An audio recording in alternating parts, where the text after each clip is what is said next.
Halo teman-teman semua. Nah, jumpa lagi bersama saya di video kali ini. Kali ini saya akan membahas tentang pengukuran dan psikometri.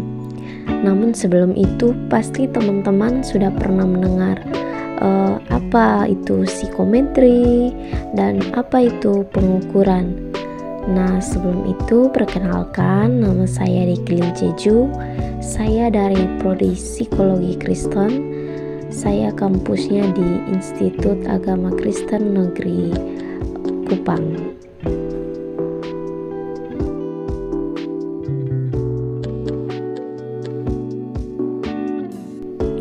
Baik, di sini yang pertama saya akan membahas tentang konsep dasar psikometri. Nah, psikometri sendiri itu ilmu yang mempelajari teori dan teknik pengukuran dalam psikologi, khususnya mengukur fenomena psikologis yang tidak dapat diikat secara langsung. Kemudian masuk pada tujuannya. Yang pertama ada memberikan alat ukur yang objektif, valid, dan reliabel. Kemudian ada mengubah kualitas psikologis menjadi data kuantitatif dan poin yang ketiga yaitu menghasilkan keputusan yang akurat berdasarkan data. Kemudian kita masuk pada manfaat psikometri. Yang pertama ada seleksi dan penempatan karyawan atau individu. Yang kedua ada diagnosis dan konseling. Kemudian kita masuk pada prinsip psikometri. Yang pertama ada validitas, yaitu alat ukur mengukur apa yang seharusnya diukur. Kemudian ada reliabilitas, yaitu ketepatan dan konsistensi hasil pengukuran. Yang ketiga ada objektivitas, yaitu bebas dari subjektivitas pengukur. Kemudian ada standarisasi juga. Kita masuk pada variabel. Di sini ada variabel laten, yaitu variabel yang tidak dapat diamati secara langsung. Contohnya seperti kecerdasan, kepribadian, motivasi, kecemasan, sikap, sifatnya yang abstrak, dan ada di dalam diri individu. Ini merupakan penjelasan dari variabel laten. Kemudian kita masuk pada variabel manifest. Di sini yang pertama itu variabel yang dapat diamati, dilihat, atau diukur secara langsung. Kemudian merupakan indikator atau tanda-tanda nyata dari variabel laten. Nah, contohnya ini seperti skor tes, jawaban, kuesioner, perilaku nyata, maupun respon fisik ya teman-teman.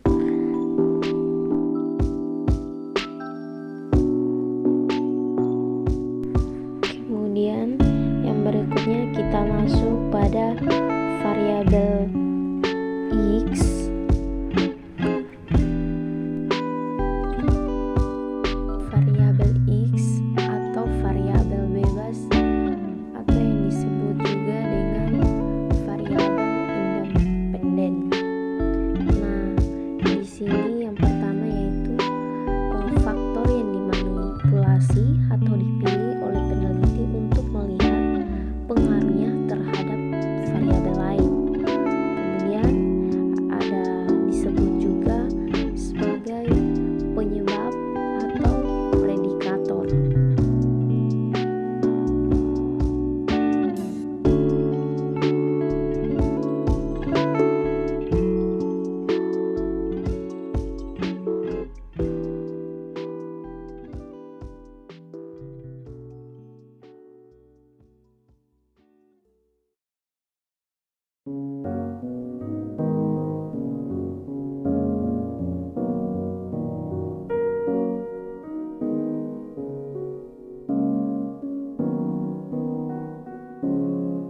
Nah, kemudian kita masuk pada variabel Y, di mana yaitu variabel Y adalah variabel terikat atau dependen, yaitu yang pertama, faktor yang diamati atau diukur sebagai akibat dari perubahan variabel X.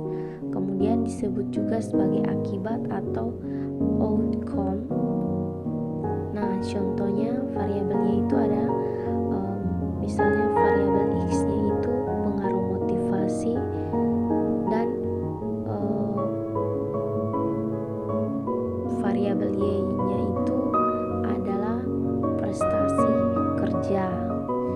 Jadi kita akan mencari tahu ada pengaruh apa yang dapat diukur ya teman-teman.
Masuk pada pembahasan berikutnya, yaitu variabel moderator. Nah, variabel ini yang memperkuat atau memperlemah hubungan antara variabel X dan Y. Kemudian variabel ini mempengaruhi arah atau kekuatan hubungan. Nah, contohnya seperti jenis kelamin, usia, atau pengalaman kerja yang mempengaruhi seberapa kuat pengaruh X terhadap variabel Y. Kemudian kita masuk pada variabel kontrol. Nah, variabel ini dibuat tetap atau konstan selama penelitian berlangsung. Tujuannya agar tidak mempengaruhi atau mengacaukan hasil hubungan X dan Y. Nah, contohnya itu membatasi sampel penelitian hanya pada lulusan SMA agar tingkat pendidikan tidak mempengaruhi hasil. Kemudian kita masuk pada pengertian tes psikologi. Dari definisi tes psikologi itu suatu prosedur yang sistematis dan standar untuk mengukur sampel perilaku individu.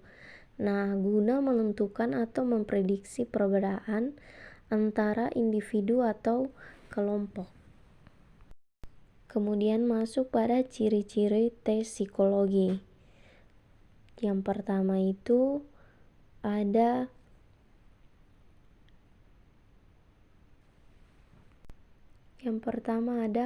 menggunakan alat atau soal yang terstandar. Kemudian dilakukan dalam situasi terkontrol. Yang ketiga ada bertujuan mendapatkan gambaran aspek psikis dalam tertentu. Kemudian kita masuk pada tujuan tes psikologi. Nah, yang pertama itu ada yang namanya mengidentifikasi potensi dan kemampuan individu. Kemudian membantu proses pengambilan keputusan seperti seleksi, penempatan, atau diagnosis. Nah, yang ketiga ada memprediksi performa atau perilaku di masa depan.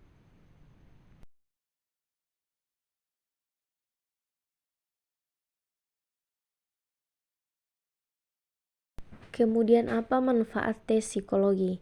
Nah, yang pertama itu ada di bidang industri, yaitu seleksi karyawan, promosi jabatan, atau analisis jabatan.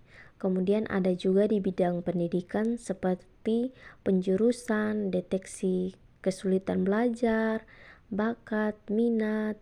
Kemudian di bidang klinis yaitu diagnosis gangguan jiwa, perencanaan terapi. Kemudian ada juga di bidang penelitian seperti pengumpulan data ilmiah, teman-teman.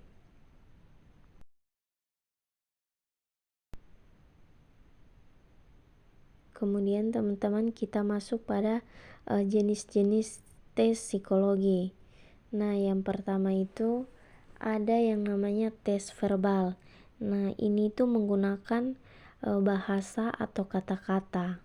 Kemudian ada tes non-verbal, yaitu tes ini menggunakan gambar, bentuk, atau praktik ya teman-teman.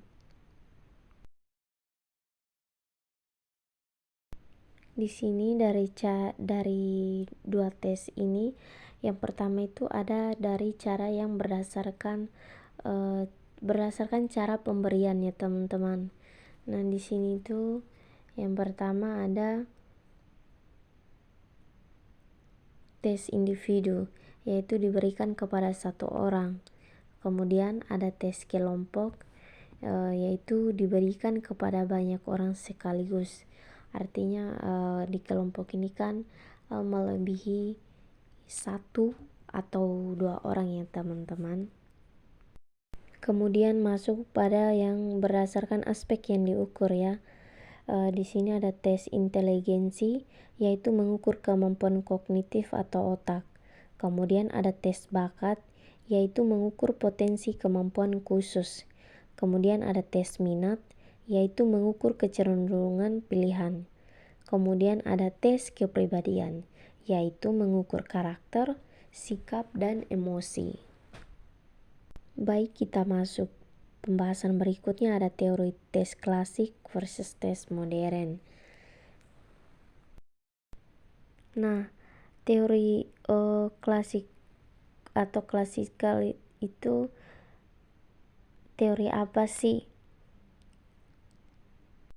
Nah, teori klasik itu yang pertama ada fokus pada keseluruhan tes. Kemudian yang kedua, konsep dasar atau skor observasi. Yang ketiga ada reliabilitas dan validitas, dilihat dari tingkat kesukaran dan daya beda butir secara umum. Kemudian yang empat ada karakteristik tes bergantung pada kelompok yang mengerjakannya teman-teman. Kemudian kita masuk pada teori tes modern. Nah, teori tes modern sendiri berfokus pada butir soal atau item ya teman-teman. Terus menganggap bahwa kemampuan individu dan karakteristik butir soal dapat diukur secara terpisah. Teori tes ini juga tidak bergantung pada sampel dan tidak bergantung pada tes.